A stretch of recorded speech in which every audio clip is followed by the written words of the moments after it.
When I worked at the White House, my vision of America, and back then President Clinton's, was the idea of triangulation, that you would develop new ideas on the right and the left, and they would meet in an area of commonality that was higher than either, and would draw on the best of each and discard the worst. Welfare reform, you take from the right the idea of time limits, you take from the left the idea of daycare, and they meet in a place where they both tend to solve the problem. Now the model of America is not the triangle, it's the M. You have two forces that instead of coming together are going the opposite way and standing on their own in opposition. Why? Well, I think there's a very basic mechanical reason for that. The primary election has become far more significant to elected officials, particularly members of Congress and the Senate, than the general election. In that you can't gerrymander state lines, but in the congressional districts, they have been so designed so that they're all Democrat or all Republican safe districts. And whereas when I worked with Clinton, there were 125 House districts that were swing districts, now there's only about 40.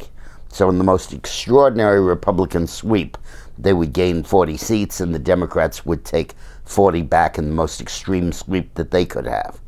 And the result of that is that almost 400 members of the Congress can sleep through Election Day. It's not a big deal for them. Challenges from the other party don't matter. But every one of them is vulnerable to a primary fight.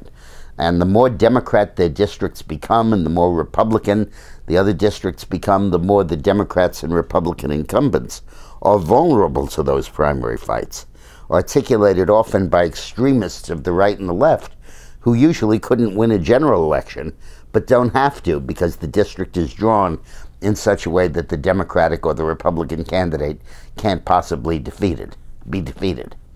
That, combined with the extremism that Obama brought with him, which is truly his legacy, where he just moved the country so far to the left that those of us that stood in the center became right-wingers. And those who were on the moderate left became conservatives because the board had moved so far in that direction. What's the cure for it?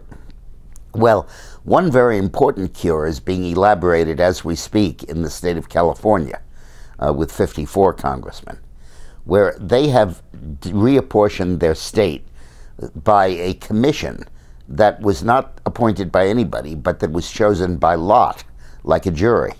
And it's like 50 ordinary citizens who pass on where the line should be. And they're specifically not permitted to take account of party or incumbency in drawing those lines, only things like mountain ranges, rivers, and county lines. And in addition, on the ballot in California, all Democrats and all Republicans for Congress run on the same ballot, the same day, the same election. And anybody can vote for anybody. And then the top two, if nobody gets 50, run it off against each other, regardless of party. 2 Democrats, 2 Republicans, 1 of each. No difference. It's a runoff. And what that does is it means that every Democrat and every Republican has to be looking at the center, where the bulk of the electorate is, because that would be useful to them in fighting a round 2 election. Obviously, if it's a Democrat against a Republican, it's useful. But even if it's 2 Democrats locked in a fight, the guy who's less far left is likely to get the bulk of the votes on the center.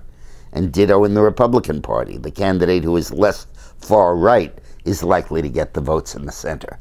They just adopted this system a few cycles ago, and we have to see how it deals with it. But something is needed. You know, when I worked with President Clinton, we passed welfare reform. And when we first proposed our bill in the House, 99 Democrats voted yes, and 99 Democrats voted no. So we couldn't possibly have passed that bill with just Democratic votes.